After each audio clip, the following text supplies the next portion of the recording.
Hi friends, అందరికీ welcome. Friends, ఈరోజు వీడియోలో ఈ యొక్క ఏపీ ఎంసెట్ సంబంధించిన వంటి కౌన్సిలింగ్ నోటిఫికేషన్ అనేది మనకి ఎప్పుడు రిలీజ్ చేస్తారు, నెక్స్ట్ అదేవిధంగా దీనికి సంబంధించిన వంటి రిజిస్ట్రేషన్ ప్రాసెస్ అనేది ఏ విధంగా ఉంటుంది, నెక్స్ట్ అదేవిధంగా మనకి నచ్చినటువంటి కాలేజ్ రావాలంటే ఏ విధంగా ఆప్షన్స్ అనేవి చూస్ చేసుకోవాలనేది పూర్తి సమాచారం అయితే ఈరోజు వీడియోలో అయితే తెలుసుకునే ప్రయత్నం అయితే చేద్దాం. సో ఫ్రెండ్స్, వీడియోని స్టార్ట్ చేసే ముందు నా దగ్గర స్మాల్ రిక్వెస్ట్, ఇంకెవరైనా మన ఛానల్ని సబ్స్క్రైబ్ చేసుకోకపోతే వెంటనే వెళ్ళి మన ఛానల్ అయితే సబ్స్క్రైబ్ చేసుకోండి. సో లేట్ ఎందుకు వీడియోని అయితే స్టార్ట్ చేసేద్దాం ఫ్రెండ్స్.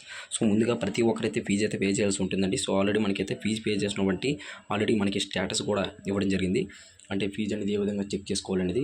సో ఈ యొక్క కౌన్సిలింగ్ సంబంధించిన నోటిఫికేషన్ అనేది మనకైతే జూలై ఫస్ట్ వీక్లో అయితే రిలీజ్ కానుందండి. సో జూలై ఫస్ట్ వీక్లో మనకైతే రిజిస్ట్రేషన్ అనేది స్టార్ట్ అవ్వడం జరుగుతుంది. సో ఎవరెవరైతే పేమెంట్ చేస్తారో ప్రతి ఒక్కరు మీ యొక్క పేమెంట్ స్టేటస్ అనేది ప్రతి ఒక్కరు చెక్ చేసుకోండి. సో కన్ఫామ్గా పేమెంట్ స్టేటస్ అనేది చెక్ చేసుకోండి. సో ఈ యొక్క పేమెంట్ స్టేటస్ అనేది ఏ విధంగా చెక్ చేసుకోవాలనేది ఒకసారి చూసుకున్నట్లయితే, పేమెంట్ స్టేటస్లో వచ్చేసరికి క్వాలిఫైయింగ్ మనకైతే ఆల్ టికెట్ నెంబర్, నెక్స్ట్ అదేవిధంగా మొబైల్ నెంబర్, మన యొక్క డేట్ ఆఫ్ బర్త్ ఎంటర్ చేసి మీ యొక్క ఇంజనీరింగ్, నెక్స్ట్ అదేవిధంగా అగ్రికల్చర్ ఎంటర్ చేసి మీ యొక్క పేమెంట్ స్టేటస్ అనేది చెక్ చేసుకోండి.